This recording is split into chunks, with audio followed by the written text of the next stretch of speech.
Welcome back to the deep dive. When we think about like the biggest rock albums of the year, we usually picture like a release date, right? Hmm. And then a flood of reviews and all the fans just hitting play at the same time. Yeah. But it's not that simple anymore, is it? Today we are diving deep into the most streamed rock and metal albums of 2024 on Spotify. And trust me, the numbers tell a totally different story. Yeah, what's really fascinating is how streaming is changing the entire game for artists. It's almost like the album release date is just one chapter in a much longer story these days. Okay, so let's jump right into it. Everyone's always curious about who takes that top spot, right? Mhm. So based on pure Spotify streams, what was the biggest rock album of 2024? Well, if we're going by the numbers, the crown goes to Falling in Reverse with Popular Monster. Popular Mod. They clocked in over 1 billion streams, which is massive. That's interesting because didn't that album actually drop way back in August? You're exactly right, and that's where the streaming landscape gets really intriguing. A lot of the tracks on Popular Monster, including the title track, were actually released as singles years before the full album even came out. Okay, so do you think that gives bands like Falling in Reverse Yeah. a bit of an advantage on streaming platforms? I mean, wouldn't that potentially inflate their total streams compared to an album where all the songs are brand new? It's a valid point. It's not a perfect comparison when you have some tracks that have been racking up streams for years already. For instance, the title track Popular Monster has been out for 5 years, and it already has 404 million streams on its own. That's almost half of the album's total streams right Yep. there. So if we were to level the playing field and focus on albums with mostly new material released in 2024, who else might be a contender for that top spot? Well, in that case, we have to look at Linkin Park's comeback album From Zero. Okay. It was released in November, so just a couple months before the year ended, but it already pulled in over 831 million streams. Wow, that's an incredible number for just a couple of months. I guess Linkin Park fans were really ready for some new music. But even then, their lead single, The Emptiness Machine, had been out for about 2 months prior to the album release, so it's not like all of those tracks were completely fresh either. That's true, and that makes it even more impressive when you consider that 831 million streams in just 2 months is phenomenal, especially when you look at the overall decline in album sales we've been seeing in the industry. It really highlights the enduring power of Linkin Park's brand and the sheer excitement surrounding their comeback. Okay, so we have Falling in Reverse with a massive number of streams, Yeah. but that includes songs released well before 2024. And then we have Linkin Park with an incredible surge in just a couple months. But again, not all of those tracks were completely new to fans. Hmm. It really highlights how streaming makes it so much harder to definitively say this was the album of the year, Yeah. right? Exactly. It muddies the waters in a way that we never had to think about before. And what's interesting is that Bring Me the Horizon actually had a very similar situation to Falling in Reverse. Their album, Posthuman, NeX GEn, pulled in 823 million streams. But again, some of the singles were released well before the album itself. Die For You was actually released almost 3 years before the album. So we see this pattern emerging with tracks being released long before the album, and that definitely skews those year-end most streamed lists. But I also wonder, what's the strategy behind this for bands? Do you think they're doing this intentionally to boost those final album numbers? It's hard to say for sure, but I think it's a combination of factors. This staggered release strategy builds hype over time and keeps the band's name in the conversation, which is crucial in such a crowded musical landscape. It also allows them to test the waters with different singles and see what resonates with fans before committing to a full album release. It makes sense. When I think back to how we used to experience music, it was all about that album drop date. You'd wait for months to devour the whole album at once. And maybe there'd be one or two singles beforehand to get you excited. It was a totally different experience. It really was. And now, in the age of streaming, it's almost like the album is a culmination of this longer musical journey. We get these glimpses into the creative process through those early singles, and then the album becomes this final, complete statement. Okay, so we've established that 2024 was a pretty interesting year when it comes to album releases and streaming numbers. But I think what our listeners are really curious about is what's coming next. What does 2025 hold for rock and metal fans? What albums should we be marking on our calendars? Are there any hints out there yet? Well, there is quite a bit of buzz about some upcoming releases in 2025. The source material mentions a list of the most anticipated rock and metal albums for 2025. Okay, I'm officially intrigued. Can you give us any details, any artists or album titles we might recognize? Here's where the mystery deepens.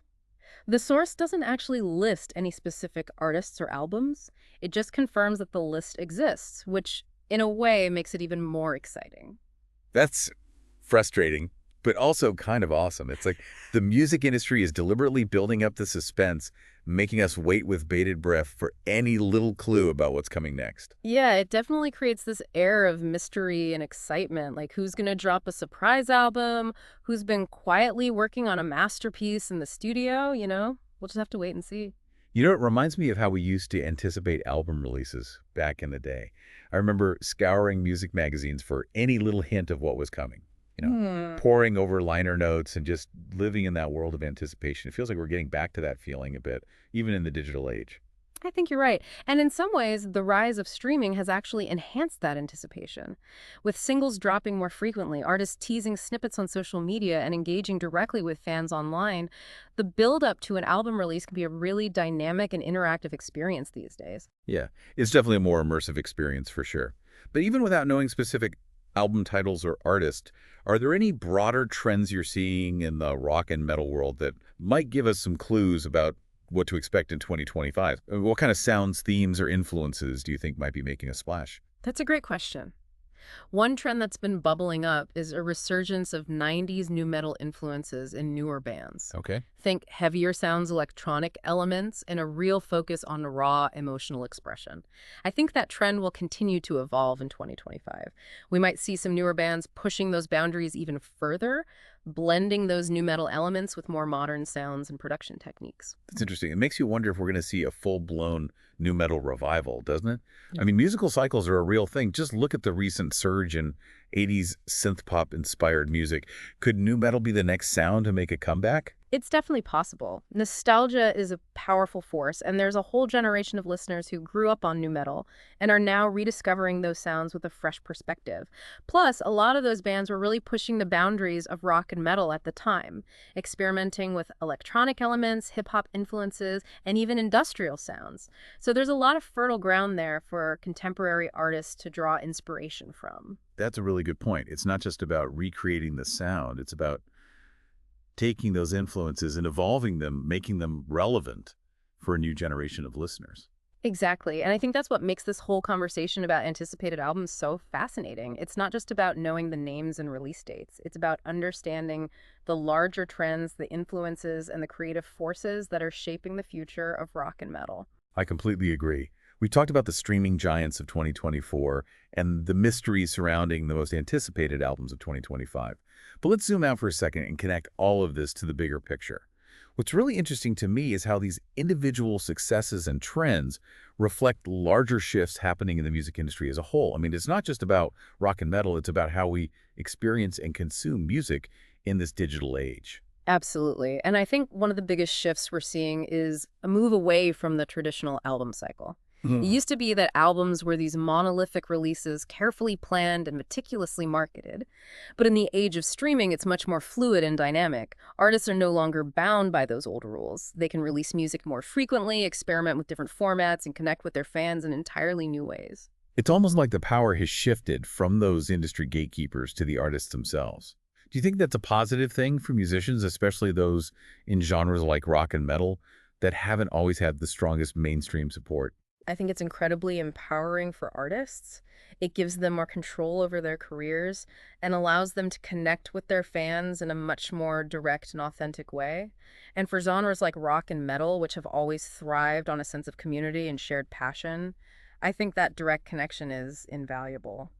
But wouldn't you say that this new landscape also presents new challenges for artists? I mean, with so much music being released constantly, it must be incredibly difficult to stand out and cut through all that noise. It's like a constant battle for attention, isn't it? It definitely presents new challenges. Yeah. Building a loyal fan base and engaging with them authentically is more crucial than ever. It's not enough to just release great music. You have to find ways to connect with your audience on a personal level, build a community around your music, and constantly find creative ways to stay on their radar. So in a way, it's like the Wild West out there, right? Yeah. It's a much more open and democratic landscape. But that also means it's more competitive than ever before. Hmm. Artists have to be incredibly savvy, not just musically, but also in terms of marketing and promotion. That's a great analogy. It's definitely a wild west out there, but it's also an incredibly exciting time to be a musician. There are more opportunities than ever before to reach new audiences, experiment with different sounds, and build a sustainable career on your own terms. Okay, so we've talked about the challenges and the opportunities. But ultimately, what does all of this mean for the future of rock and metal? Are these genres going to thrive in this new landscape, or are they going to get lost in the shuffle? I think the future is incredibly bright for rock and metal. These genres have always been about pushing boundaries, challenging conventions, and connecting with people on a deeply emotional level. And in a world that's increasingly digital and fragmented, I think that raw energy and authenticity is more important than ever. People are craving real human connection, and that's something that rock and metal can deliver in spades. I love that perspective. It's not just about the music, it's about the connection, the community, the shared experience.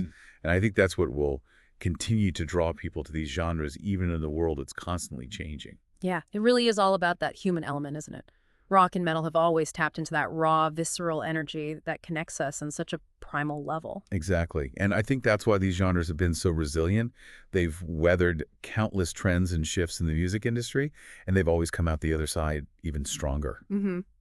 They adapt and evolve, but the core of what makes them so powerful remains the same, that raw, authentic expression of human emotion. So as we wrap up this deep dive into the world of rock and metal, what's the key takeaway you want our listeners to walk away with? What should they be thinking about as they explore all this amazing music in 2025 and beyond? I think the biggest takeaway is this. Rock and metal are alive and well, and they're constantly evolving. Don't be afraid to explore beyond the familiar, to dig deeper into those subgenres and discover those hidden gems. And remember, it's not just about the streaming numbers or the hype surrounding certain releases. It's about that emotional connection, that sense of community, and that enduring power of human expression through music. Beautifully said. We've talked a lot about data points, streaming trends, and the evolving music industry, but at the end of the day, music is so much more than just numbers on a screen. It's about the emotions it evokes, the memories it creates, and the connections it forges. Couldn't have said it better myself. Yeah. Music is a language that transcends words and connects us on a deeply human level.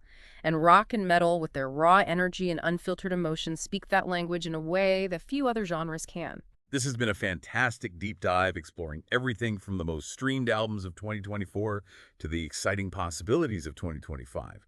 We've covered streaming trends, the evolving music industry, and most importantly, the enduring power of rock and metal. Thanks for joining us, and until next time, keep rocking.